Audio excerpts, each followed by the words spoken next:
It was just supposed to be a weekend getaway.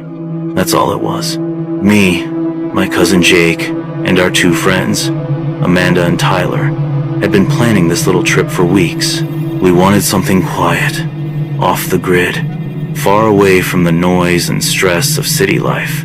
Jake found a cabin for rent in the middle of nowhere, literally in the woods of West Virginia. The listing called it a rustic retreat surrounded by nature. That should have been a red flag.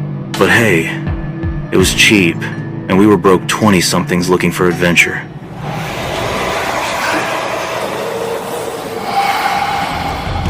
We arrived on a Friday afternoon. The road leading up to the cabin was nothing more than a narrow dirt path, barely wide enough for Jake's truck. Trees lined both sides so tightly, it felt like the forest was swallowing us whole. No cell service, of course. No internet either. The air was heavy, with pine and something else. Something I couldn't name. It smelled old, like damp leaves mixed with forgotten things. When we finally pulled up to the cabin, it looked exactly like the pictures. Weathered wood, a sagging front porch, and a rusty tin roof that creaked every time the wind blew. There was no one around for miles, just trees. Tall, silent trees that stood so still, it was like they were holding their breath. We unloaded our stuff, cracked open some beers, and settled in. The inside of the cabin was cozy enough. 2 bedrooms, a small kitchen, and a fireplace that looked like it hadn't been used in decades. There were these old pictures on the walls, black and white portraits of people who looked like they hadn't smiled once in their entire lives. Amanda joked that they looked like ghosts. We laughed, but none of us wanted to sleep in the room with the biggest portrait. A woman with hollow eyes and hair pulled so tight it made her forehead look stretched. That first night was calm. We made a fire in the backyard pit, roasted marshmallows, told stupid stories, and tried to spook each other. But around midnight, the wind picked up, and with it came a sound that made us all freeze. It was whispering, not the wind, through the trees, kind of whispering. This was different. It had rhythm. It was words, low and hushed, like someone was standing just behind the tree line, speaking in a language none of us understood. Jake grabbed a flashlight and pointed it toward the woods, but the beam barely cut through the darkness. Probably animals, he said, or the wind echoing weird. We wanted to believe that, so we did. But that whispering, it didn't stop. It got louder, closer. It circled us, like the forest was speaking to itself. Amanda looked at me, her eyes wide. We should go inside. None of us argued. Inside, we locked the doors, even though we were in the middle of nowhere, and tried to shake it off. But as I lay in bed that night, I could still hear it. Just barely, like it was seeping through the cracks in the wood. Soft voices, syllables I couldn't place. My chest felt tight, and my skin itched like something was crawling beneath it. The next morning, none of us talked about it. We just acted like it didn't happen. Amanda made pancakes, Tyler made fun of her cooking, and we all tried to act normal. But we were on edge. You could feel it in the way we kept glancing at the windows, like we expected to see someone, something, watching us. After breakfast, Jake suggested we explore the woods a little. I didn't want to, but I didn't want to be the chicken either. So we packed some water, grabbed a couple of flashlights, and set out behind the cabin, where a narrow trail snaked through the trees. The deeper we went, the quieter everything got. No birds, no wind, just us, and the sound of our boots crunching leaves. At one point, Amanda stopped and whispered, "Do you guys hear that?" We paused. At first, there was nothing. Then, that whispering again. Only this time, it wasn't far off. It was right there, coming from the trees. I turned around and saw something that still makes my stomach turn when I think about it. A figure, tall, thin, and barely visible, standing between the trees. It didn't move. It didn't blink. Just watched. Jake saw it too. Back to the cabin. Now, we ran. I don't know how we made it back without tripping or getting lost. But we did. Slammed the door shut, locked every window, and didn't say a word for a long time. Tyler finally broke the silence. "What the hell was that?" Jake shook his head. "I don't know, but we're leaving tomorrow. First thing in the morning." We all agreed. There was no argument. That night, it got worse. We tried to sleep, but none of us could. The whispering came back, louder than ever.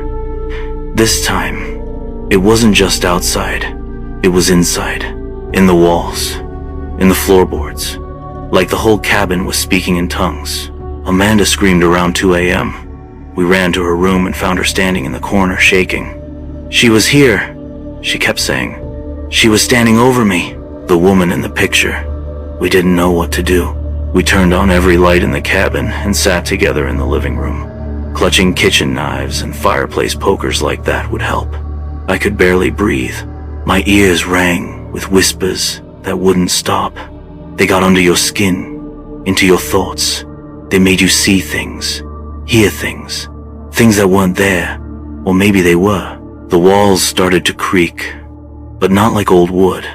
They shifted, like the cabin itself was breathing, pulsing with something ancient and angry. Shadows danced in the corners of our eyes, and the whispers turned to screams, not loud, but piercing, like nails in your brain. That's when Tyler lost it. He bolted out the door into the woods. We screamed his name, but he didn't stop, just vanished into the trees. Jake ran after him. I grabbed Amanda, who was sobbing, and we followed, but the woods weren't the same. The trail was gone. The trees had moved. I swear they moved. The forest was all wrong, too dark, too tight, like it was folding in on us. And the whispering, it surrounded us. It filled our heads, pushed thoughts out and replaced them with madness. Amanda collapsed. I tried to pull her up, but she was whispering too, mimicking the same strange language we'd been hearing. I screamed for Jake, for Tyler, for anybody, but there was nothing, just those cursed whispers. And then, everything went quiet, dead quiet. Amanda's eyes rolled back, the trees stopped moving, and a cold, foul breath slid down the back of my neck. I turned. She was there, the woman from the portrait, standing inches from me. The wind howled through the trees like a living thing, a sharp whistle in the dead of night that made the shadows seem to move on their own. After that first night, nothing felt the same. Noah barely slept. Every time he closed his eyes, he saw the girl again, the one in the white dress, her eyes too dark, too deep. He hadn't told anyone, not even his brother. Who'd believe him anyway? But Tyler knew something was wrong. "You okay, man?" he asked the next morning, as they packed their gear and got ready to hike out. "You look like hell." Noah tried to laugh it off. "Didn't sleep great. This place is weird." Tyler nodded slowly. "Yeah, I kept hearing something, like whispering. Thought it was just the wind." Noah froze. "Whispering?" "Yeah," Tyler said, frowning. "You didn't hear it? It was like voices, real low. Thought maybe it was just animals or something." Noah didn't respond. He couldn't. His heart was pounding in his chest like a warning drum. They decided to leave early. The path back to their truck was supposed to be straightforward, but after 30 minutes, something felt off. The trail was there, but things didn't look right. Trees that should have been familiar seemed twisted, wrong, like the forest was watching them, like it had changed. "Did we pass that boulder before?" Noah asked. "I don't think so," Tyler said. "But maybe we're just turned around. GPS still says we're on the trail." But the GPS signal flickered, then died. No bars, no location, just a spinning wheel of nothing. "Great," Tyler muttered, stuffing the phone back in his pocket. They walked in silence for a while, until they came across something that stopped them cold. It was a tree, split down the middle like lightning had hit it, but carved into its trunk were symbols, deep gouges that didn't look like anything natural. Circles, triangles, an eye. "What the hell is that?" Tyler whispered. "Noah, closer. The bark was dark, almost burned, and the symbols, they looked old, like they'd been there a long time. But fresh sap oozed from the cuts. Something moved behind them. They spun around. Nothing. Noah's voice was barely a breath. "We need to go. Now." The forest had gone quiet. Too quiet. No birds. No insects. Just the sound of their own breathing. Then, the whispering started again. It wasn't wind. It was voices. Dozens of them. Maybe more. All whispering at once. In words they couldn't understand. A sick feeling crawled up Noah's spine. He grabbed Tyler's arm. "Run!" They didn't wait. They bolted through the trees, branches clawing at their faces, the ground uneven and wet.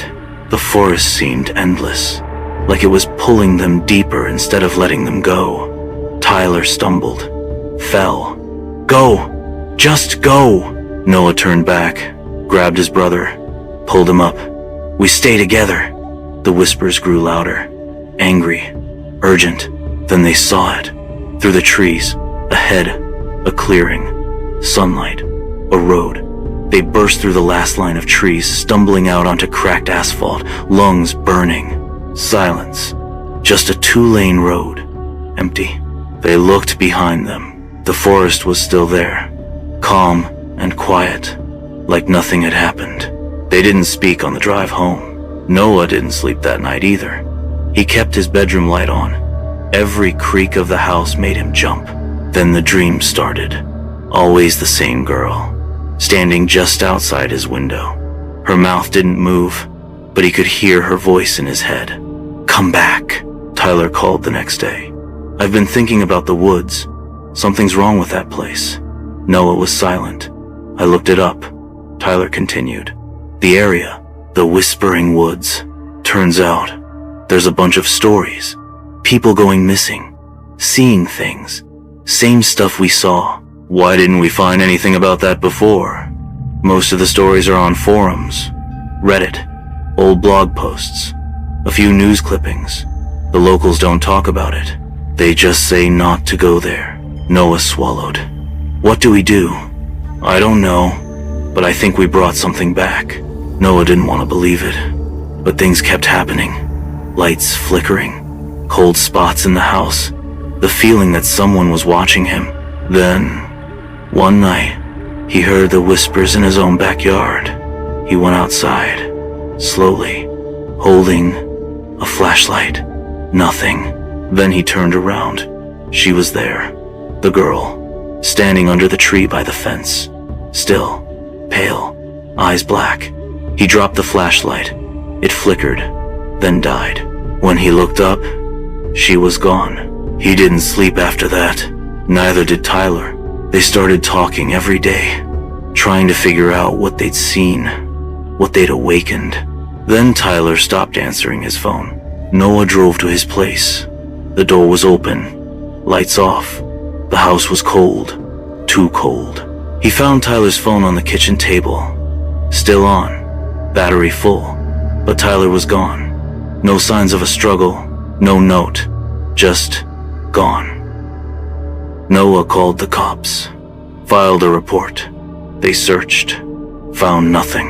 That night, Noah had another dream. Tyler, standing in the woods, next to the girl. He wasn't scared, just empty. "Come back," the girl whispered. Noah woke up screaming. He couldn't stay in the house. Packed a bag, drove, didn't know where, just away. But the road led him back to the woods. The sign was still there, faded, covered in moss. Whispering Woods, no trespassing. He turned off the engine, sat in silence.